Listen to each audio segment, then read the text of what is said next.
Благодарам, колега Мисовски. И јас би искористил оваа можност, на жителите на Република Македонија да им честитам новата година, да им посакам здравје, радост, среќа и да бидат многу поуспешни отколку претходната, а на припадниците на православната вероисповест да им ги честитам божичните празници. Сега да се вратиме во реалноста. Се работи за едно законско решение кое што е инициирано од претходната влада на ВМРО-ДПМНЕ и Министерството за образование во одраз на својата немојка, како и во минатото, бидејќи во 2 години нема сработено ништо, нема нито едно предлог законско решение, туку ги надополнува само оние кои што ги инициирало ВМРО-ДПМНЕ, законот за субвенционирање на инструменти, исто и ова законско решение, продолжуваат да изменуваат само 1/100 од законот. Буквално 1/100, затоа што се работи само за одредена група од 1%, која што ја тргаат од оние 50% стипендирани ученици од социјалните категории, за да кажат дека работат нешто. Ниту збор за нешто друго. Ниту збор за условите кои што работат професорите, условите во кои што учат учениците, и на крајот на криштата законот го носи називот Закон за студентски стандард. Ние стасавме во ситуација да дискутираме буквално за студентскиот стандард, но и за стандардот на професорите, стандардот на наставниците и стандардот на оној помошен персонал во основните и средните училишта. Кажа заменик министерот дека и наставниците заслужуваат поддршка. Да, наставниците заслужуваат повисоки плати, одма, итно со почетокот на второто полугодие, а не како што ги залажавте со некакви си 5% во оваа година, дури од ноември. Ке ве потсетам, заменик министер, бидејќи бевте наш колега, сигурно вие имате во вашите раце држано вашата програма, планот за живот, што вашата политичка партија кажала во декември 2016 година и на тоа брошурче на 224-та страна рекла вака: ве замолувам ова да го слушаат сите сегашни студенти, сите идни студенти и сите родители кои што имаат студенти. Што ветил Социјалдемократскиот сојуз? Владата ќе започне изградба на студентски град во Скопје со комплетно нови модерни архитектонски и хортикултурни решенија, како и функционални содржини. Внимавајте: спортски сали, читални, библиотеки, ресторани, киносали, дури и фитнес центри. Исто така владата ќе ја заврши изградбата на универзитетскиот комплекс Мајка Тереза. Дополнително владата ќе гради нова студентска зграда во Автокоманда со преку 700 легла преку јавно-приватно партнерство. Во Битола, Штип и Тетово, градовите седишта на државните универзитети, ќе изградиме универзитетски кампуси преку реконструкција и преадаптација на постоечките објекти. Од ова почитувана македонска јавност, почитувани жители се уште на Република Македонија уште неколку часа, чиста нула. Буквално чиста нула. За да ви стане овој пример малку попластичен, ќе го поврзам со секојдневието. Ако имаме двајца родители, наставници, например од Пехчево, кои што оваа година за прв пат имале студент, а ревносно ја поддржувале политиката на Социјалдемократскиот сојуз, истото тоа го правеле нивните баба и деда пензионери, кои што се недавале на високи пензии. Пуштајќи го својот ученик, единец, да студира во Скопје, му кажале дека ќе има извонредни услови да се студира. Затоа што планот за живот тоа го ветува и токму на почетокот на студентската година тие ќе дојдат во велеградот во Скопје и ќе се соочат со реалноста.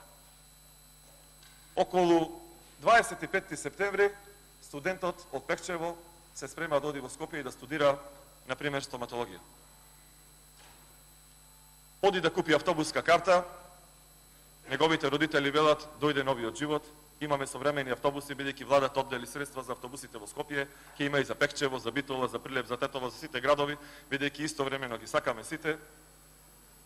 Оди и забележува на почетокот дека автобуската карта поскапела за 200 денари, повратната до Пехчево.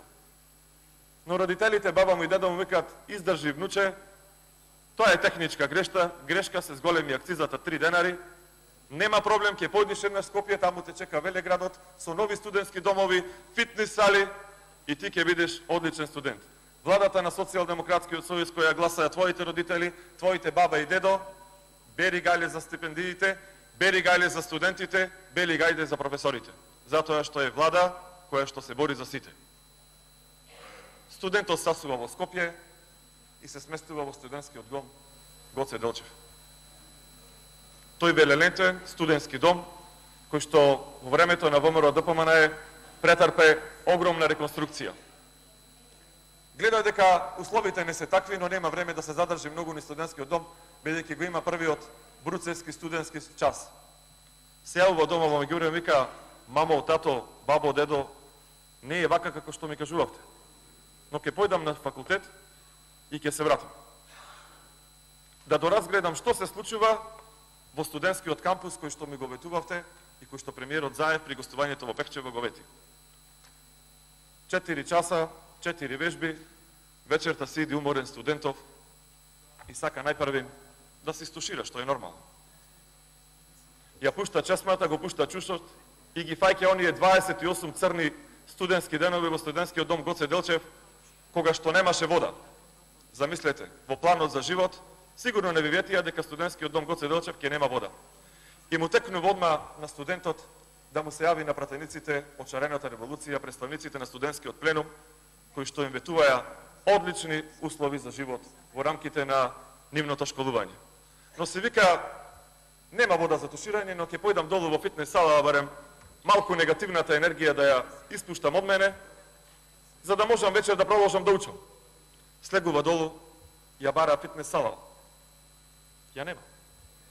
Го прашува човекот што работи на рецепција, вика: дете, ти сигурно имаш температура. Врати се во реалност. Добро.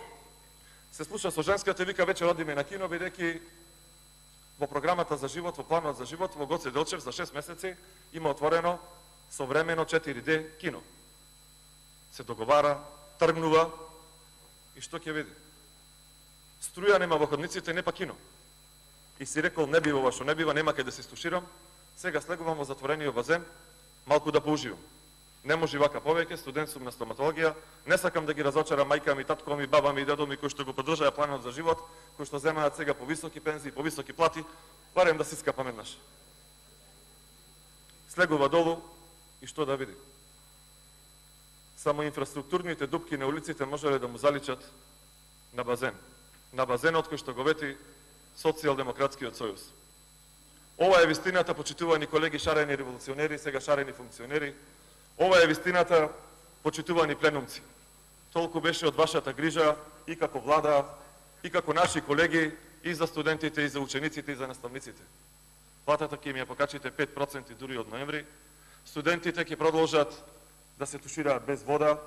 Студентите ќе продолжат за поручек да добиваат шајки, штрафови и други намирници, метални кои што им ги сервирате во оброците, но тоа е реалноста. Ама запамтете, студенти, професори, наставници, за жал, може да излажите само еднаш. Сите знаат дека го свративте буџетот за образование. Сите знаат дека не почнавте изградба на ниту едно училиште, на ниту една сала, а да не правиме муабет за затворен базен. Ова го знаат и студентите од Прилеп, и студентите од Тетово, и студентите од Пехчево. И на крајот ќе ја завршам оваа студентска приказна. Вечерта во 23 часот детето разочарано се јавува на неговите дедовци. Бабо и дедо, да ме пуштите пари, бидејќи сте пензионери, треба да земате 10% повисоки пензии со новиот живот, јас сакам да живеам настан. Да студирам нормално, а не во субстандардни услови. Но тука пресекуваат мајката и таткото кои што велат: издржи сине до крајот на мандатот, и во Гоце, и во Стив, и во Медицинар ќе има 3 затворени базени, ќе има фитнес сали и ќе биде реализирано сето она кое што ви беше ветено. А во меѓувреме, учениците во Кавадаречкиот училишен дом ќе немаат храна, ќе немаат парно. Ќе бидат замолувани од директорот на ученичкиот дом и од директорот на училиште да не кажуваат на никој за тој проблем, дека дека изостаноците ќе им бидат оправдани само ако молчат, а да не одат на училиште 1 месец, додека оваа влада не се сети да ги намери тие 10.000 евра борч на ученичкиот дом во Кавадарци. Ова е реалноста и очекувам, почитувани колеги, додека имате, ако имате друго искуство, посебно тие од позицијата, искуство кој што го пренесле вашите деца, вашите внуци, студенти, како денес се забавуваат во студентските домови и како се прехрануваат во домови во кои што нема храна и нема вода. Ви благодарам.